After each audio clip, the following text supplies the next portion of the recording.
மரியாதைக்குரிய அண்ணன் KM ஷரீப் அவர்கள்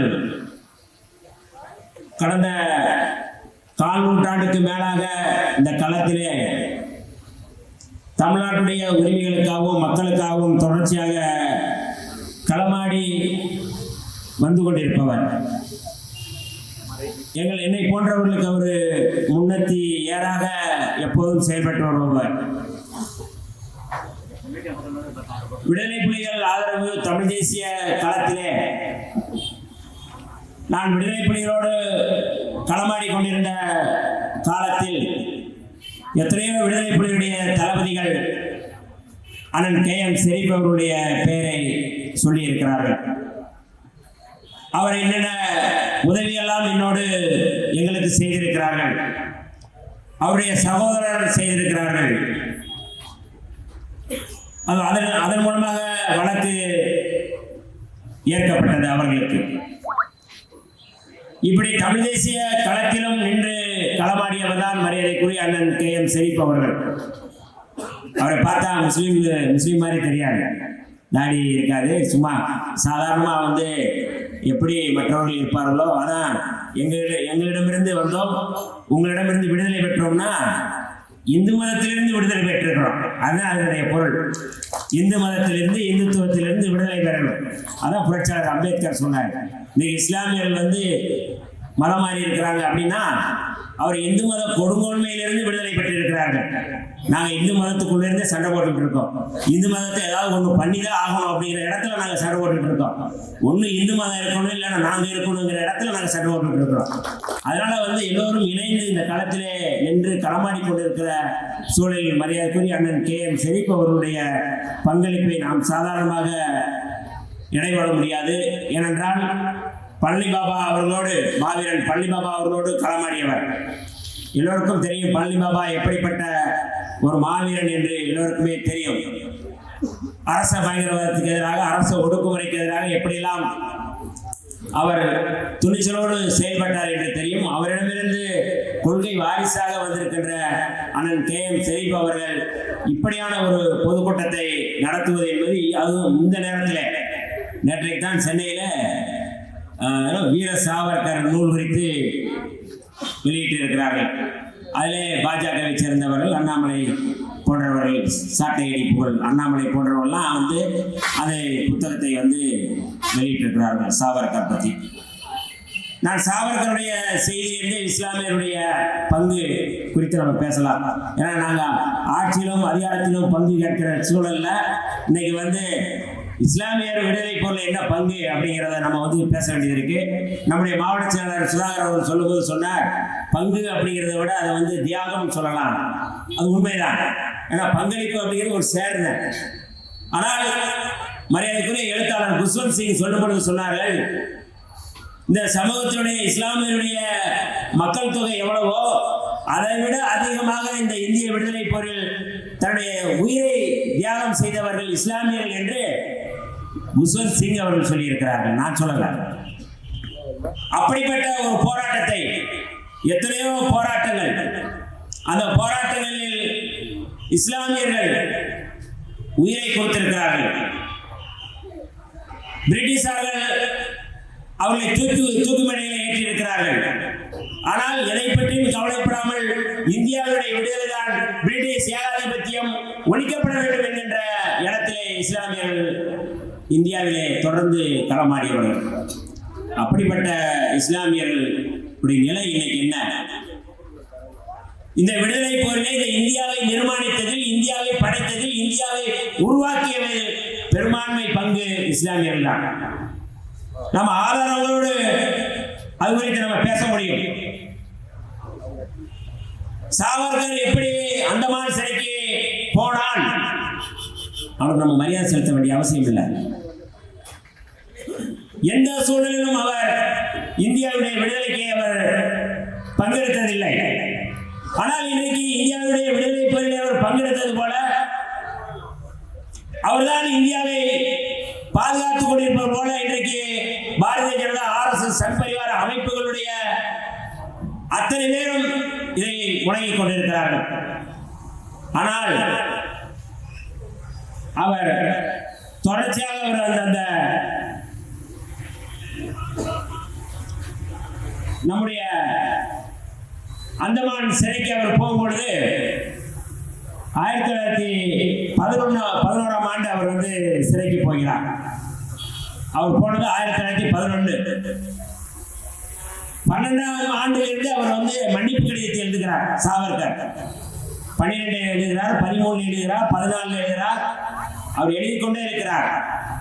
ஒவ்வொரு முறையும் எழுதும் பொழுது அவர் சொல்லுகிறார், மாண்புமிகு பிரிட்டிஷ் நீதிபதிகளே, என்னை மட்டும் விடுதலை செய்து பாருங்கள். இப்படி ஒரு அடிமை உங்களுக்கு கிடைக்க மாட்டான். நான் உங்களுடைய அரசமைப்பு சட்டத்திற்கு அடிமையாக இருப்பேன் என்று அவர் இறுதியாக எழுதுகிறார். அதெல்லாம் ஏற்றுக்கொண்டு தன்னுடைய உடல்நிலை மோசமாக இருக்கிறது, தன்னுடைய மிக மோசமான ஒரு சூழ்நிலையில் நாங்கள் இருக்கிறோம் என்று அவர் ஒவ்வொரு முறையும் எழுதுகிறார். யார்? சாவர்கர். பிரிட்டிஷாருக்கு எப்போதும் நான் அடிமையாக இருப்பேன் என்று எழுதி அந்த கடிதம் 1924 எழுதப்பட்ட பிறகு அவர் விடுதலை செய்யப்படலாம். அப்படி விடுதலை செய்யப்படுவதற்கு முன்னுரிமை விதிக்கப்படுகிறது. என்னவென்றால் அவர் வாழ்ந்த அந்த மாநிலம், மகாராஷ்டிரா மாநிலம் ரத்னகிரியிலேயே அவர் தங்கியிருக்க வேண்டும், எந்த அரசியல் நடவடிக்கையும் ஈடுபடக்கூடாது என்று 1924 அவர் விடுதலை செய்யப்படுகிறார். 1927க்கு பிறகு அவர் எந்த வேலையும் அவர் செய்யவில்லை. யாரு? சாவர்கர். சாவர்கர் யாருன்னா காந்தியை படுகொலை செய்த கோட்சேயுடைய பாஸ். அப்படி சொன்னதான் உங்களுக்கு புரியும். காந்தியை படுகொலை செய்ய தூண்டியவன்.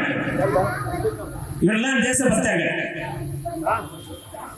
ஆனால் இந்த 1924க்கு முன்பாகவே, அவர் சிறைக்கு வருவதற்கு முன்பாகவே, 1911க்கு முன்பாகவே பஞ்சாப் மாநிலத்தைச் சேர்ந்த ஷேர் அலி என்பவர், அவர் ஒரு காவல்துறை அதிகாரி. ஒரு கொலை வழக்கிலே அவர் அந்தமான் சிறைக்கு போகிறார். அதற்கு முன்பாகவே 1872 அவர் போகிறார்.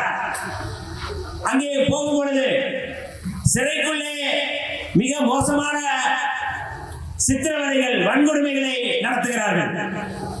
யார் அதை நடத்துகிறார் என்றால் வைஸ்ராய் மேயா என்பவன். அவன் அடிப்பது எப்படி வந்து, அந்தமான் சிறை எவ்வளவு மோசமான சிறை, அந்த சிறை முழுக்க நிரம்பி இருப்பவர்கள். அன்றைக்கு 1872 காலகட்டத்தில் இஸ்லாமியர்கள் தான் பெரும்பான்மையாக இருந்தார்கள். அந்த ஷேர் அலி ஏன் இந்த மேயா என்கின்ற இந்த வைஸ்ராய் ஏன் இவ்வளவு மோசமாக செயல்படுகிறார் என்று அங்கிருக்கிற சிறை கைதிகளை ஆர்கனைஸ் செய்து ஒருங்கிணைத்து போராட்டத்தை நடத்துகிறார். அப்படி போராட்டத்தை நடத்தும் பொழுது அவரை அடித்து துவம்சம் செய்கிறார்கள், சிறை கொட்டடியை போட்டு கொடுமைப்படுத்துகிறார்கள். ஆனாலும் அந்த ஷேர் அலி என்கின்ற மாவீரன் எதற்கும் தயங்கியதில்லை, அஞ்சியதில்லை. அவன் அந்த பிரிட்டிஷாருக்கு எதிராக தொடர்ந்து போராடினான். தோழர்களே, 1872 நம்முடைய ஷேர் அலி அந்த மேயாவை ஏன்னா அந்த கடல் சுற்றி தான் கடற்கரை ஓரமாக வைத்து அந்த வைஸ்ராயை படுகொலை செய்கிறார். அதற்கு முன்பு கொலை வழக்கிலே உள்ள வந்தவர் வெறும் ஆயுள் தண்டனை தான். ஆனால் வைஸ்ராயை படுகொலை செய்த வழக்கிலே அவருக்கு தூக்கு தண்டனை விதிக்கப்பட்டது. நீ சாவர்கர் அந்தமான் சிறை குறித்து, அவரை தியாகம் குறித்து தொடர்ச்சியாக பேசுகிற அற்ப பாஜக கும்பலே, நீங்கள் பேச வேண்டுமானால், முதலில் பேச வேண்டுமானால், இந்த இந்திய சுதந்திர விடுதலை போரிலே மிக முக்கியமான பங்காற்றியவர் நம்முடைய ஷேர் அலி, மாவீரன் ஷேர் அலி. அந்தமான் சிறையை பற்றி பேசினா நீங்க சாவர்கரை பற்றி பேசுவீங்க, நாங்கள் ஷேர் அலியை பற்றி பேசுவோம்.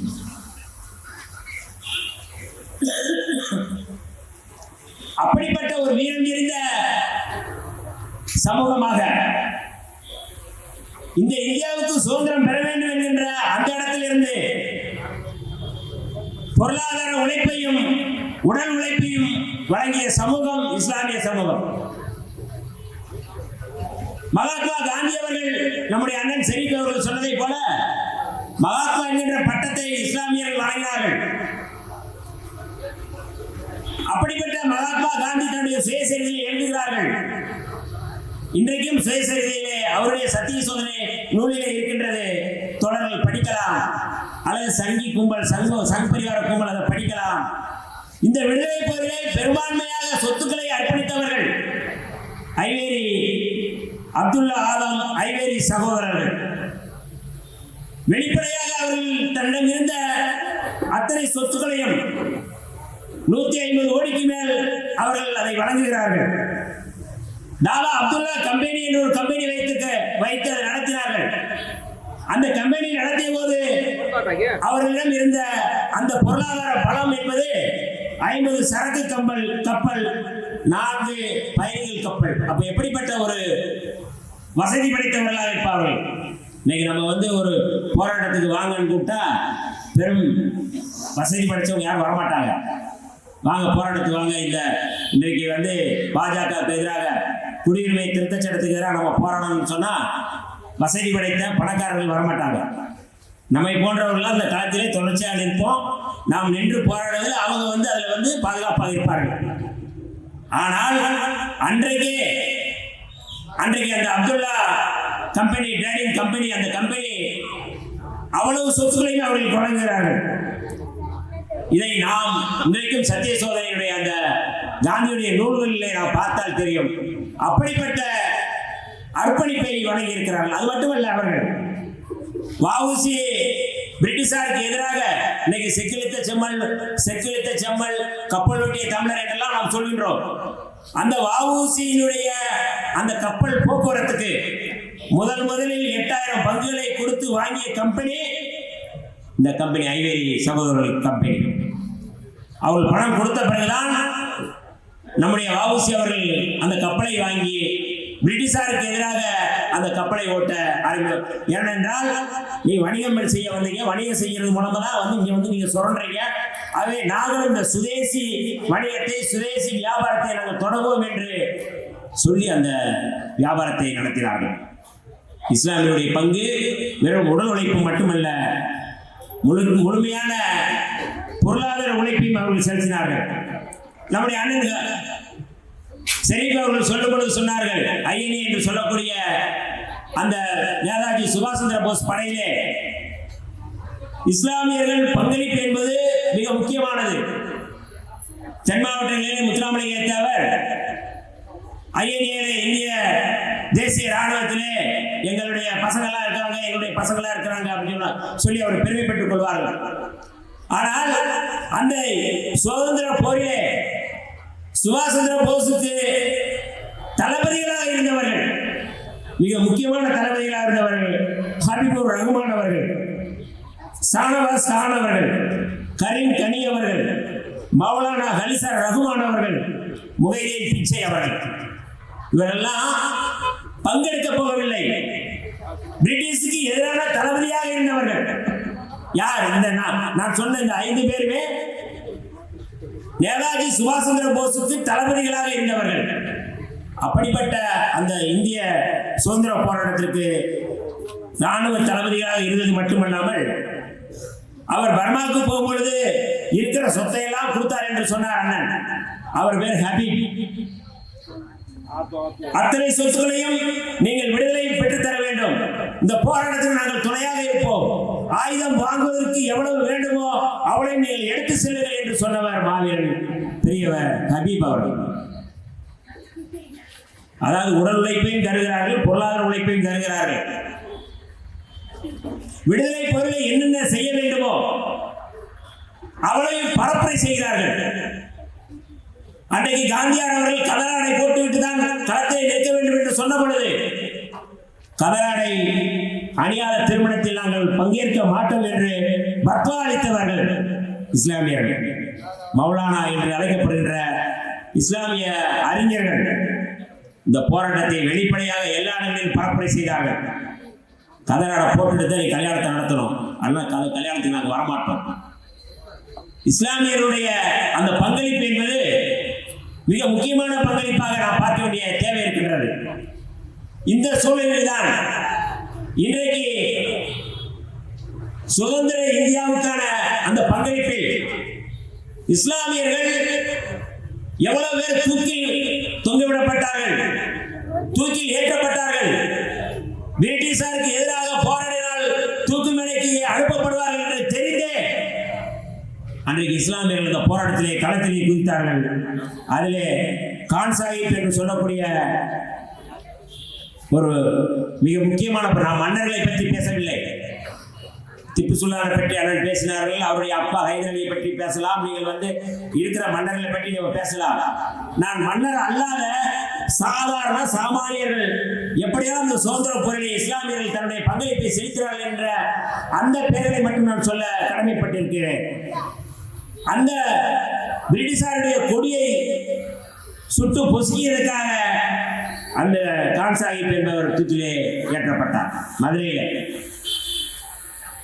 அதே போல பிரிட்டிஷாருக்கு எதிராக மக்களை அணிதிரட்டுகின்ற அந்த பணியிலே முகமது ஹாசன் என்பவர் கோவையிலும், பத்வேஸ் முகமது என்பவர் ஓசூரிலும் மக்களை திரட்டுகிறார்கள். இன்றைக்கு தற்கொலைப்படை, விடுதலை புலிகள் அமைப்பிலே தற்கொலைப்படை பற்றி நாம் பேசுகின்றோம்.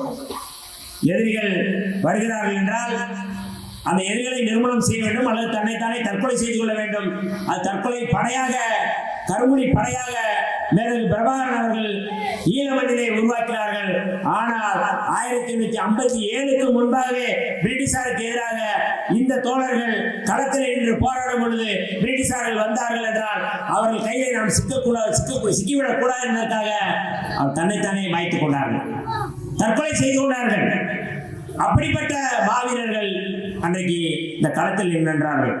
அதே போல மக்கான் கான், அதே போல மஹபூப்தீன், இவர்கள் மங்களூருக்கு அருகிலே உள்ள, அதான் இன்றைக்கு இருக்கின்ற பெங்களூர் என்று சொல்கிறோமே, அந்த பெங்களூருக்கு அருகில் உள்ள ஒரு இடத்துல எட்டாளி என்று சொல்லக்கூடிய அந்த இடத்துல 1800 ஆகஸ்ட் 25 அன்று அவர்கள் செய்த அந்த போராட்டத்தை பிரிட்டிஷார் அஞ்சி அவர்களை தூக்கில் ஏற்றினார்கள்.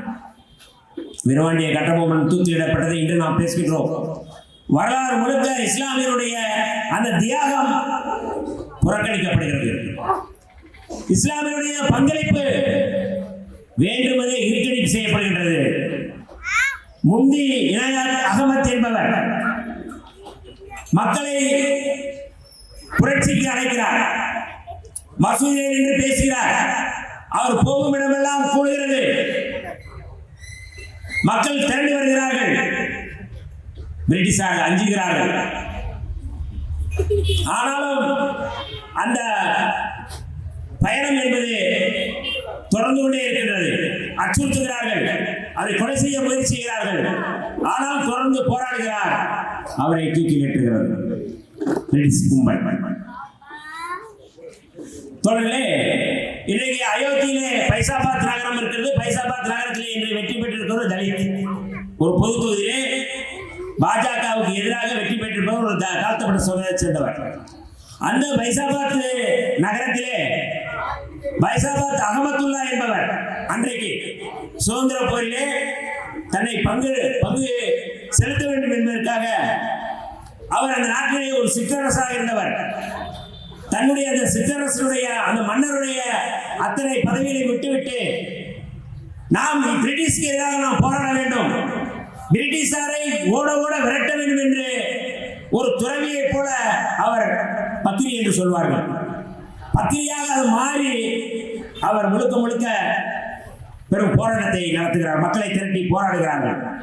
அவரை பிடித்து பிரிட்டிஷ் அரசு சிறையில் அடைக்கின்றது. சிறையில் இருந்து அவர் போராடுகிறார். அவரோடு சேர்ந்த தோழர்கள், புரட்சிகரமான தோழர்கள் சிறையை உடைத்து அவரை வெளியே கொண்டு வருகிறார்கள். அப்படி வெளியே கொண்டு வரப்பட்ட பிறகு அவரை பிணமாகவோ உயிரோடவோ பிடித்தால் அவருக்கு 50,000 பரிசு தருவோம் என்று பிரிட்டிஷ் அரசு அறிவிக்கின்றது. அகமத்துல்லாவை ஒரு மன்னனாக இருந்தவர் பிரிட்டிஷ்க்கு எதிராக அவர் போராட்டத்தை தொடங்குகிறார். மக்களை அணிதிரட்டுகிறார், பரப்புரை செய்கிறார்கள். பள்ளிவாசலில் மட்டுமல்ல, எங்கெல்லாம் அவர் போகிறாரோ அங்கெல்லாம் மக்கள் கூட்டம் கூடுகிறது. அப்படி கூட்டத்தை கண்டு அஞ்சி அவரை சிறைப்படுத்துகின்றது. சிறையை உடைத்து அவரை மீட்டு வருகிறார்கள். மீட்டு வந்த பிறகு அவருக்கு 50,000 ரூபாய் பரிசு தொகை வழங்குகின்றது. அவரை பிடித்து வந்தால் 50,000 ரூபாய். அவனை யார் பிடித்தார்கள் என்று தெரியுமா? அன்றைக்கு அயோத்தி மன்னனாக இருந்தவருடைய தம்பி பாவன் என்கின்ற ஒரு இந்து தான் வஞ்சகமாக உங்களை சந்திக்க வேண்டும், உங்களோட பேச வேண்டும் என்று பேசி அழைத்து வந்து அவருடைய தலையை வெட்டி பிரிட்டிஷாரிடம் ஒப்படைக்கிறார். அயோத்தியிலே அன்றைக்கு வெட்டப்பட்ட தலைதான் இன்றைக்கும் பாபர் மசூதி இடிக்கப்படுகின்ற கொடுமை இன்றைக்கும் நடக்கின்றது. அங்கு பீச்சப்பட்ட ரத்தம் தான் இன்றைக்கும் அந்த ரத்த வெறியோடு இன்றைக்கு இருக்கிறார்கள். அப்பொழுதும் அந்த போராட்டம் அந்த பகுதியிலே மீண்டும் மீண்டும் பெரிய போராட்டமாக வெடிக்கின்றது. இன்றைக்கு நாம் தடா சட்டம் பொடா சட்டத்தை பற்றி நாம் பேசுகிறோம். அன்றைக்கு பிரிட்டிஷார் கொண்டு வந்த ரவுலட் சட்டம், அந்த சட்டத்தை எதிர்த்து முதலில் போராடியது டாக்டர் சைஃபுதீன் கிச்சலு என்பவர். ரவுலட் சட்டத்தை எதிர்த்து போராடினால் மரண தண்டனை என்று அறிவித்த பிறகும் இஸ்லாமியர்களை ஒருங்கிணைத்து மக்களை ஒருங்கிணைத்து இந்த போராட்டத்தை தொடர்ந்து நடத்திய டாக்டர் சைஃபுதீன் அவர்கள் அமிர்தசரஸில் இருந்து 1160 கிலோமீட்டர் தூரம் தள்ளி அவரை இழுத்து போகிறார்கள். தர்மசாலா என்ற பகுதியை வைத்து அவரை கொலை செய்ய முயற்சி செய்கிறார்கள். தோழர்களே, டாக்டர் சைஃபுதீன் அவர்களை விடுதலை செய்ய வேண்டும் என்பதற்காக இஸ்லாமியர்கள் மட்டுமல்லாது சீக்கியர்கள் எல்லோரும் ஒருங்கிணைந்து பிரிட்டிஷ் அலுவலகத்திலே உள்ளே புகுந்து தாக்குதல் நடத்துகிறார்கள். 2 பிரிட்டிஷார் கொல்லப்படுகிறார்கள். அந்த கொலை சம்பந்தமாக பலரை விசாரிக்கிறார்கள். அப்பொழுது அந்த வழக்கிலே சம்பந்தமில்லாத ஒருத்தர் முகமது அக்ரம் என்பவரை பிடித்து வந்து இந்த கொலைக்கு இதுதான் சம்பந்தம் என்று இப்ப போலீஸ்கார அப்பத்தான செய்யறாங்க. கொலை செய்யறவங்க விட்டுருவாங்க. உண்மையான குற்றவாளிகளை விட்டுவிட்டு அப்பாவிகளை கைது செய்வார்கள். அதுபோல அன்றைக்கு முகமது அக்ரம் அவரை கைது செய்து தூக்கிலேற்றினார்கள்.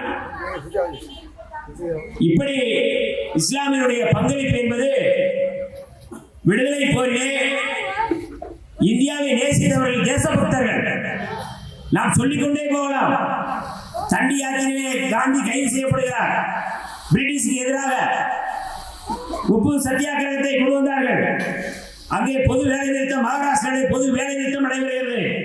அந்த பொது வேலை நிறுத்தத்திலே மிகப்பெரிய மக்கள் திரளை மகாராஷ்டிரா மண்ணிலே, மராட்டிய மண்ணிலே மக்களை திரட்டி பெரும் போராட்டத்தை நடத்தியவர் அப்துல் ரசூல் குர்பான்.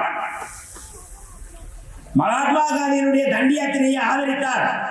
மகாத்மா காந்தியினுடைய இந்த போராட்டத்தை ஆதரித்து மக்களிடையே பரப்புரை செய்ததற்காக அவருக்கு தூக்கு தண்டனை விதிக்கப்பட்டது.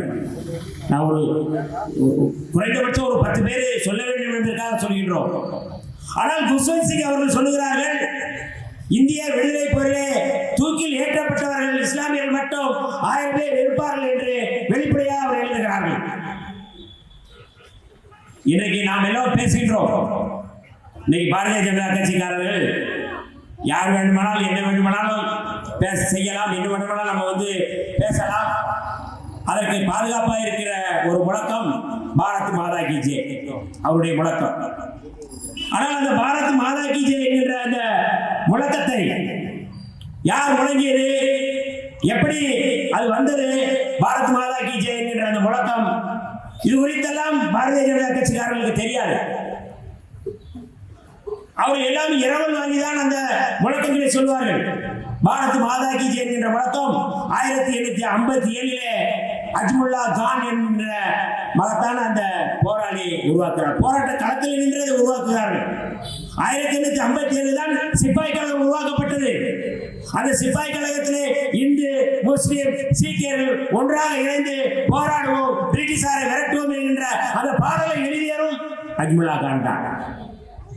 பாரத் மாதா கி ஜெய் என்கின்ற முழக்கத்தை வெட்கமே இல்லாமல் பாரதிய ஜனதா கட்சிக்காரர்கள் சட்பரிவார கும்பல் இன்றைக்கு செய்கிறார்கள்.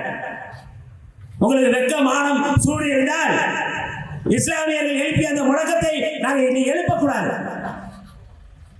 பாரத் மாதா கி ஜெய் வெட்கம் இல்ல.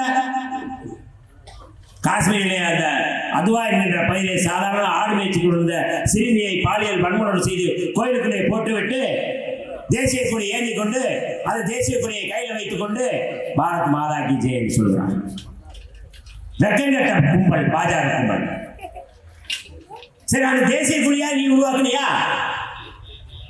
அந்த தேசிய கொடியை உருவாக்கியது யார்? அம்மா சுரையா அவர்கள். விடுதலை போரிலே மிக முக்கியமான பங்களித்த மகத்தான தலைவராக இருந்தவர் அவருடைய கணவர் சுரையா தியாப்ஜி அவர்கள், பக்ருதீன் தியாப்ஜி அவர்கள். பக்ருதீன் தியாப்ஜியினுடைய மனைவிதான் சுரையா தியாப்ஜி. 1947 ஜூலை 17 எல்லோரும் கலந்து ஆலோசிக்கிறார்கள். ராட்டை இருக்கின்றது, அந்த ராட்டையிலே வைத்து நாம் இந்த தேசிய கொடியை உருவாக்குவோம் என்று சொன்ன பொழுது காந்தியாருக்கு ஆலோசனை செய்தவர் அம்மா சுரையா அவர்கள். கணவருக்கு நிகராக இந்த களத்திலே நின்று தன்னுடைய அறிவாற்றலை தியாகத்தை செய்தவர். காங்கிரஸ் கட்சியிலே அவர் என்னென்ன தியாகத்தை செய்தாரோ அத்தனை தியாகத்தையும் அவருக்கு உறுதுணையாக இருந்து செய்தவர் அம்மா சுரையா அவர்கள். அவர் உருவாக்கிய கொடிதான் இன்றைக்கு பாரதிய ஜனதா கட்சிக்காரர்கள் அதை வைத்துக் கொண்டு எங்களுக்கு நமக்கு தேசபக்தியை காட்டுகிறார். ஒருத்தர் இருக்கிறான் ஹெச் ராஜா, பேராசிரியர் ஜவாஹர்லால் அவரும் அண்ணன் திருமாவளவன் அவர்கள் தேச விரோதிகள். அவன் சொல்றான், யார் எந்த ஊர் எங்க எந்த மண்ணில் யாருடா தேச துரோகி? எங்க மண்ணுடா இது? இந்த தேசத்தை நிர்மாணித்தவர்கள், இந்த தேசம் இன்றைக்கு பாதுகாப்பா இருக்கிறது என்றால் இஸ்லாமியர்களும் தலித்துகளால் மட்டும்தான் இந்த மண்ணு பாதுகாப்பாக இருக்கின்றது. எவ்வளவு கொடுமை நடத்துகிறீர்கள், இந்து மதத்தின் பேரிலே கொடுமை நடத்துகிறீர்கள், ஜாதியின் பேரால் கொடுமை நடத்துகிறீர்கள். அத்தனையும் நாங்கள் சகித்துக் கொண்டு இந்த மண்ணை நேசிக்கிறோம் என்றால் எப்படி பாதுகாப்பாக இருக்கிறது என்று புரிந்து கொள்ள வேண்டும். தலித்துகளும் இஸ்லாமியர் இன்றைக்கு கிளர்ந்து எழுந்தால் உன்ன மாதிரி கைபர் போன கனவை வழியாக வந்தவர்கள் எவரும் நிம்மதியாக இருக்க முடியாது அந்த மண்ணிலே. நான் பொதுக்கூட்டத்திலே மேடைக்காக பேசுவதற்காக சொல்லவில்லை. அவ்வளவு மோசமான கொடுமைகளை இங்கே சந்தித்து வருகின்றோம். இன்றைக்கு புரட்சியாளர் அம்பேத்கர் பேரை சொன்னால் பேசல் என்று நாடாளுமன்றத்திலே பேசுகிறார் அமித்ஷா அவர்கள். என்ன தைரியம் இருக்கின்றது அமித்ஷாவுக்கு? அமித்ஷா என்பவர் யார்? அவருடைய பின்னணி என்ன? புரட்சியாளர் அம்பேத்கருடைய பின்னணி என்ன? அவர் படித்தவர், அவர் வெளிநாட்டிலே போய் பட்டம் பெற்று வந்தவர், எவ்வளவு பெரிய அறிவாற்றல் மிக்கவர். ஆனால் நீ யார் அமித்ஷா? போலி என்கவுண்டர் சொராபியை போலி என்கவுண்டர் வழக்கிலே கொலை செய்துவிட்டு நீ குஜராத்தில் உள்துறை அமைச்சராக இருக்கலாம் அன்றைக்கு. ஆனால் போலி என்கவுண்டர் செய்தது கைது செய்யப்பட்டவர். சிபிஐ அவர் கைது செய்தது. சொராபதியினுடைய மனைவி ஹவுசர்பி சாட்சி சொல்லிவிடுவார் என்று சொராபதியினுடைய மனைவி ஹவுசர்பியும் கொல்லப்படுகிறார். அவருடைய நண்பர் அவரும் கொல்லப்படுகிறார்.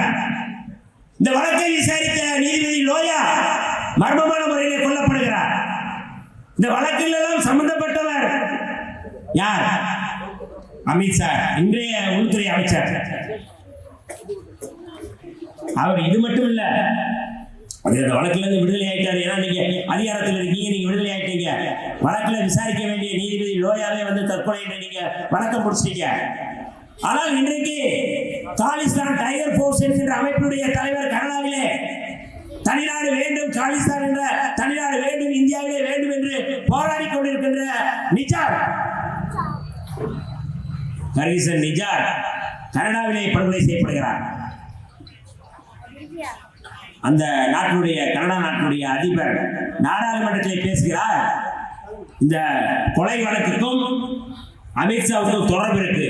நான் சொல்லல, ஜஸ்டின் ட்ரூடோ சொல்கிறார், அது நாட்டுடைய அதிபர் சொல்கிறார்.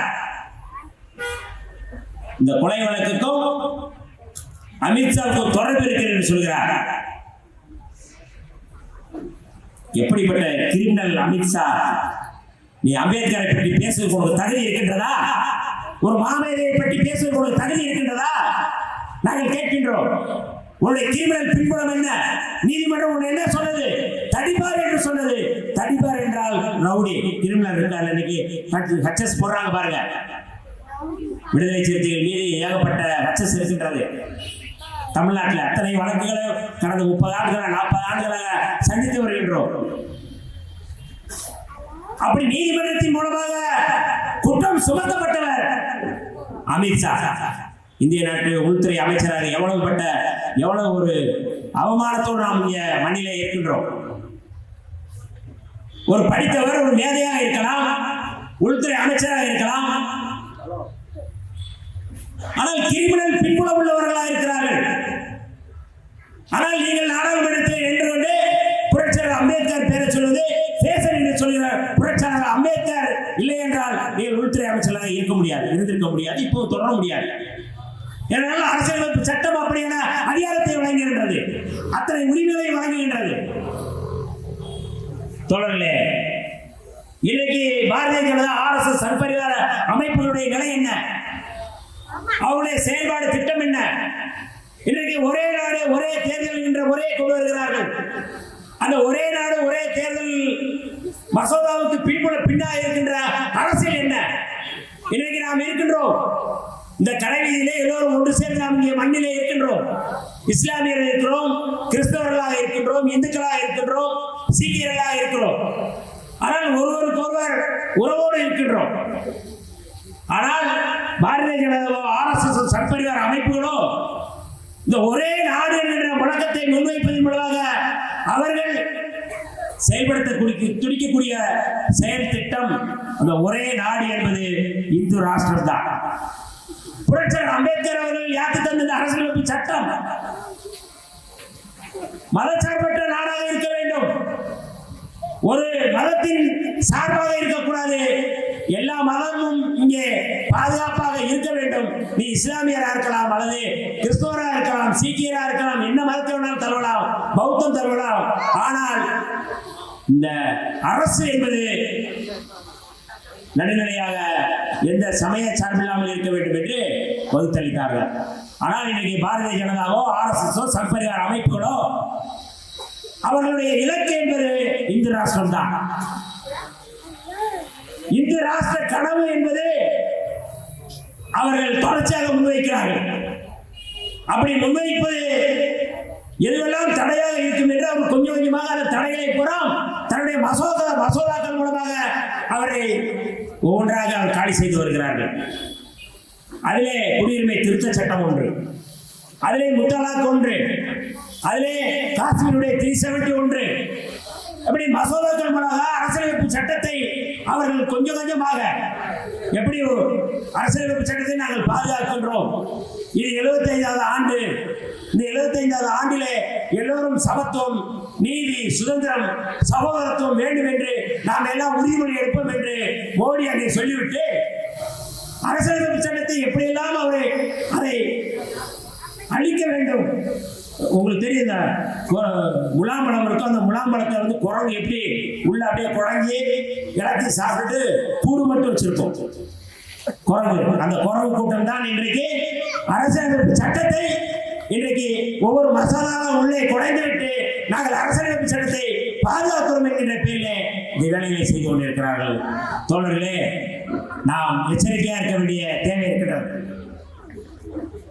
இஸ்லாமியனுடைய பங்கு, இந்த மண்ணிலே தலித்தனுடைய பங்கு, சுதந்திர போரிலே எண்ணற்ற தோழர்கள், போராளிகள் வீர சாவடைந்தார்கள். ஜனவரி 1ஆம் தேதி மகாராஷ்டிரா பீமா கோரேகான் எல்லோருக்குமே தெரியும். மகர் ரெஜிமெண்ட் பேஸ்வாக்கள் என்கின்ற பார்ப்பன கும்பலை விரட்டி வீழ்த்தி தோற்கடித்த ஒரு படைதான் மகர் ரெஜிமெண்ட். புரட்சியாளர் அம்பேத்கர் சமூகம், அந்த சமூகம் இந்தியாவிலே 2 ரெஜிமெண்ட் இருந்தது. பிரிட்டிஷார் உருவாக்கிய இந்த ரெஜிமெண்ட்கள், ஒரு ரெஜிமெண்ட் மகர் ரெஜிமெண்ட், ஒரு ரெஜிமெண்ட் மெட்ராஸில் இருக்கிற சென்னையில் இருந்த பறையர் ரெஜிமெண்ட். இன்றைக்கு தலைமை செயலகம் என்று சொல்லக்கூடிய அந்த கோட்டை அந்த தலைமைச் செயலகம் இன்றைக்கு பாதுகாப்பாக இருக்கிறது என்றால் சென்னையிலே, தமிழ்நாட்டிலே, அன்றைக்கு சென்னை மாகாணத்திலே பறையர் ரெஜிமெண்ட் போராடியது விளைவாகத்தான், பிரிட்டிஷாருக்கு எதிராக போராடியது விளைவுதான் இன்றைக்கு தலைமைச் செயலகம் பாதுகாப்பாக இருக்கின்றது. தலைமைச் செயலகம் இன்றைக்கு பாதுகாப்பாக இருக்கிறது என்றால் அது பறையர் ரெஜிமெண்டுடைய வீரம் தெரிந்த போர். பறையர் படையணி என்று பெயர் அன்றைக்கே வைத்திருக்கிறார்கள். இவன் எச் ராஜா சொல்றான், தேசத்துறை பிரிட்டிஷாருக்கு எதிராக போராட்டத்தை நடத்திய சமூகம் இந்த சமூகம். வாழ்வா சாவா என்றால் அந்த ஸ்தலத்திலே நிற்கின்ற சமூகங்கள் இஸ்லாமியர்கள், தலித்துகள்.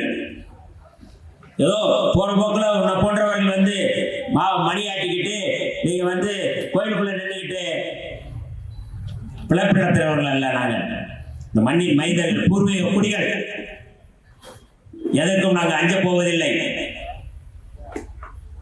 இன்றைக்கு போராட்டம் அண்ணன் சொன்னார் திப்பு சுல்தானை பற்றி. அவருடைய தந்தை ஹைதர் அலி முதல் போரிலே வெற்றி அடைகிறார், இரண்டாவது போரிலே அவர் வீரச்சாவு அடைகிறார். அவர் வழியிலே வந்த திப்பு சுல்தான் ஆட்சியை ஏறுகிறார். அவரும் அந்த போரில் மூன்றாவது போரிலே அவர் வெற்றி பெறுகிறார். நான்காவது போரிலே அவரை எப்படியாவது தோற்கடிக்க வேண்டும். திப்பு சுல்தான் தான் இன்றைக்கு துணிச்சலாக நின்று போராடக்கூடிய ஒரு மன்னனாக இருக்கிறார். அவரை எப்படியாவது பிடித்து கொலை செய்ய வேண்டும் என்று பிரிட்டிஷார் துடிக்கிறார்கள். வைஸ்ராய் வெல்லஸ்லி ஒரு ரகசிய திட்டம் போடுகிறார். திப்பு சுல்தானுடைய தளபதியாக இருந்தவர் கமருதீன் கான் துரோகி. அவனை பிடித்து வந்துதான், அவனை வைத்துதான் திப்பு சுல்தான் வீழ்த்தப்படுகிறார். அப்பொழுது கூட கடைசியாக அவர் வீழ்த்தப்படும் பொழுது சொல்கிறார், நாம் ஆடுகளை போல் நாம் ஓடி வருகிறதை விட ஒரே ஒரு நாம் புலியாக வாழ்வோம், செத்து மடிவோம் என்று சொன்னவர் திப்பு சுல்தான் அவர்கள். அவர் நான்காவது அந்த போரிலே வீழ்த்தப்படுகிறார். அதற்கு பிறகுதான் பிரிட்டிஷ் படை உள்ளே நுழைகின்றது. தோழர்களே, அன்றைக்கு நடந்த அந்த போர் இன்றைக்கும் தொடர்கிறது. இன்றைக்கு நடக்கின்ற இந்த போர் சாவர்கருடைய வாரிசுகளுக்கும் திப்பு சுல்தானுடைய வாரிசுகளுக்குமான போர். நாம் இந்த களத்தை திப்பு சுல்தானுடைய வாரிசாக நாம் நிற்கிறோம்.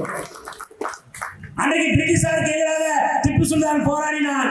இன்றைக்கு திப்பு சுல்தானுடைய வாரிசுகள் இந்த களத்திலே சாவர்கருடைய வாரிசுகளே இந்த களத்திலே நாம் நின்று கொண்டிருக்கிறோம். அவர்களை வீழ்த்துவது ஒன்றுதான் இந்தியாவுடைய விடுதலை.